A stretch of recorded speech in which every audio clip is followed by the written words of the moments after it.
and they started looking for appropriate bodies upon which this body of a super teacher can be imposed upon. So people gathered around him, enormous wisdom and sense. So Khalil Gibran said about J. Krishnamurti, when I walked into the room, just those 5 Saturday afternoons, an hour and a half, that much impact he had on me.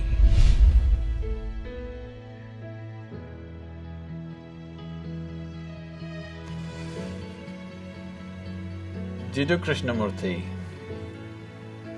was born in a village called Madanapalli. I've been to his house where he was born and where he lived. A century-old house, a cute little house, nice place. It's kept like a monument for him today. At one time in early 20th century and late 19th century, Theosophy spread across the world in a big way. This was started by Madame Blavatsky, who had a great interest in occult and mysticism, and she spent late 19th century and early 20th century saw a lot of British and other European seekers of mysticism traveling to India and exploring and writing lots of books, many of them, you know. Max Muller, Paul Brunton and many others. Blavatsky was even before them. These are all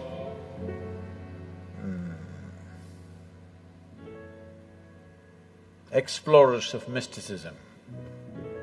It was, in those days, not like going to some place to learn, it was an adventure that you really have to take off on a horseback and go to a strange country, battle all kinds of things, try to meet the right kind of gurus, and it was a whole adventure.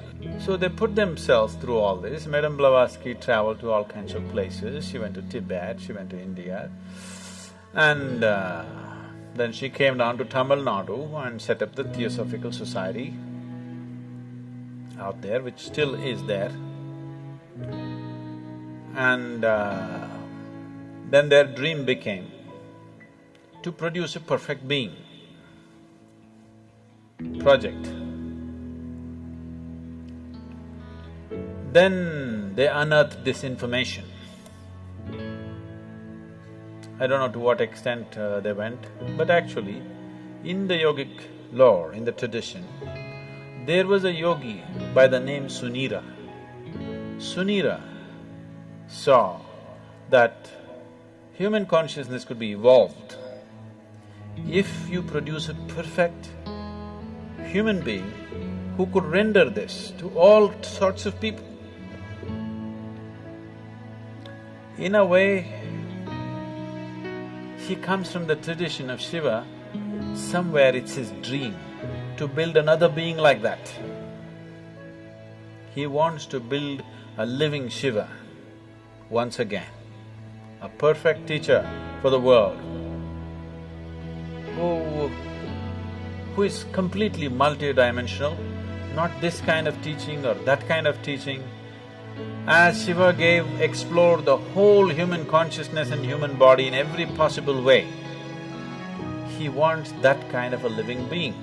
So he started building the energy body for that kind, and then he believed that he could build a physical body on top of that and let him loose in the world with a lifespan of a few hundred or 1,000 years, so that he will transform the whole world by the time his time is done. So he started working on this project. And of course he died unfulfilled. Many ambitious yogis picked up the same project that Sunira had left and tried to reconstruct this energy body of a perfect teacher who can transform human consciousness. So, Madame Blavatsky, Leadbeater and Annie Besant, who came together to power this theosophy movement across the world, which they successfully did to a large extent, and they gathered the most phenomenal occult library on the planet is still in the Theosophical Society of India. They gathered every kind of book on occult and they set up a whole study team. Even now, J. Krishnamurti's groups are called study groups, yes? Study circles or study groups, because these study groups were set up by Annie Besant and Leadbeater. These are brilliant intellects, no question about that. But they have no inner experience, but they have gathered phenomenal amount of information. So somewhere they believe with this information and with their intelligence and intellect, they can recreate all this. And they started looking for appropriate bodies upon which this body of a super teacher can be imposed upon. Jiddu Krishnamurti, Rukmini Arundale, who else? One more, whatever. They started putting them through very severe training to prepare them physically, mentally. But they have no inner experience. They're reading books and trying to do this to these boys. And they put JK in all kinds of meditative processes, and he attained to a certain level of… he became a fantastic human being. He was something that nobody could decipher, but he was like a flower, his fragrance could not be missed. Then they decided, when JK was about 20 years of age, 27 or 28 years of age, this Theosophical Society decided to announce to the world that he is the world teacher. The perfect teacher has come. People gathered with great interest in this. JK came on the podium and he said, "I am not a world teacher." Poof! The whole Theosophical Society and their project, everything went down the tube. He had the courage and the sense and the wisdom to say, "I am not." Most idiots would have said, "Yes, I am the world teacher, I am the reincarnation of Buddha and Jesus and everything." Most idiots would have done that. He had the sense and the wisdom and the vision to say that I am not this nonsense that they're trying to make me out of. And JK came out of Theosophy and he started speaking. He's a brilliant speaker. So people gathered around him, enormous wisdom and sense. So when he spoke, people sat rapt. Quite magical, the way he speaks. You know, somebody was talking to me, when I was just 17, 18 years of age, someone was talking to me, JK study circles, it was fashionable. For all those people who think they're intellectual, you have to read JK, you have to listen to JK's audios, otherwise you're not intellectual enough. In the Indian intelligentsia, if you have not read JK, Kierkegaard and Dostoevsky, you have no brain actually. That's how it's treated. So it's like fashion. For everybody, they should have read this, whether they get it or they don't get it. You read Dostoevsky, you read Kierkegaard, you read J. Krishnamurti, means you got some brain working. That's a gauge. So, people were talking, JK, he's something every Saturday afternoon, they have a study circle where they play some audio tapes and his books are there and things. Some of my friends invited me and I went. So they were playing a short video. The man was sitting like this is the first time I'm seeing him, the first time I'm listening to him. He was still alive at that time. Just the integrity of the person is spilling all over him. Just the sheer integrity of the man cannot be missed. So, I didn't do much reading, I heard a few audios and watched a few videos. I enjoyed him, but I was too wild to listen to anybody. I had no time for anything. Life was calling me all the time. So I had no time to listen to my parents or my teachers or JK or IJ or XYZ, you know. I had no time for anything, so I left the study circle and went on. Maybe I attended this for about 5 weeks, I remember very well. It was about 5 weekends I went there, every Saturday afternoon, just for about an hour and a half. They would play one half an hour video or audio, and then they'll all get into discussion and one big confusion. Because nobody around him understood what he's talking about. Because he refuses to use any method, he refuses to use any example, he refuses to use any parable, any story, any joke or anything.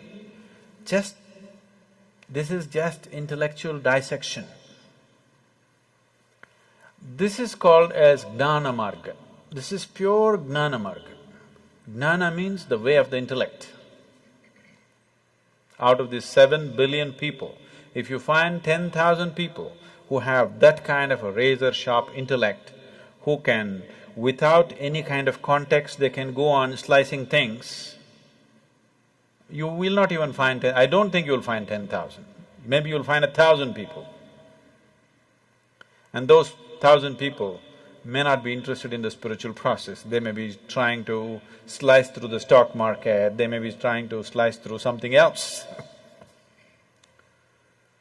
So, around JK, everybody could feel the man is special, but nobody could get what he was talking about, because he refused to play the role of a guru, he refused to initiate anybody into anything, he refused to give any kind of method, any kind of process. He said it anyway happen. It is true. Anyway it will happen. But maybe after 1,000,000 lifetimes. So if you are in a hurry, either you must have that kind of an intellect, which is rare, or you must be willing to use the other faculties that you have of body, energy, emotion, all these things. He went driving on one wheel of his car. He is good at it, but nobody else could get to do it. Fantastic human being. When he was there was a fragrance, when he's gone, only books, because there's no living process. So Khalil Gibran said about J. Krishnamurti, when I walked into the room, JK was sitting and Khalil Gibran went to meet him. He said, when I walked into the room, I walked into a wall of love. It just hit me in the face. See, you would never associate JK with love. He's not a loving man. That's not how he looks. He's like this. He definitely doesn't look loving, but he's very loving. His energies are absolutely compassionate, but his words are like knife. So, people felt something, but they couldn't figure what it is. They couldn't get a hold on it because he wouldn't give a hold. He said, if you hold it, you may get stuck with this, so don't hold. If there were millions of razor-sharp minds in the world, that would have been a fabulous way to do things. But in today's world, in the existing way the humanity is, the way people's intellects are entangled in 1,000,000 things, that method is just not going to get anybody anywhere. It's a beautiful process, but there must be people who can digest it, isn't it? So, J. Krishnamurti was like a flower. His fragrance was felt when he was alive, and that's all. His words are good. If you want to kind of use it as an intellectual exercise to drop a few things, they could be useful, brilliant. His intellectual brilliance just comes out every moment of his life.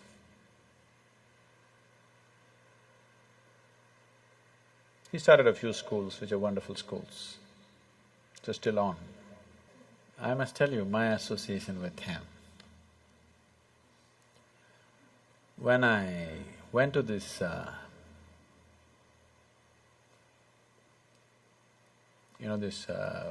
weekends for 5 Saturdays, Saturday afternoons, an hour and a half, that's my exposure to him. And one day he spoke about education. And it really gripped me. And it really twisted me inside out because all the ideas, I had never thought of an alternative way of educating people. I was only thinking of how to dismantle all the education system in my mind. When he spoke about education, suddenly it struck me, there's another way to do this. So just this thought came to my mind. I was just maybe 17, 18, and I was living wild and I have dreams of running away somewhere. So I just thought if at any time if a child comes under my control, I would like to put the child to this kind of education. So, it just so happened, when my daughter had to go to school, when she got admission in some of the best schools in Ooty, but then it just flashed me in my mind that, okay, there's a JK school, why don't I send her there? And she went to that school and she spent 8 years studying there.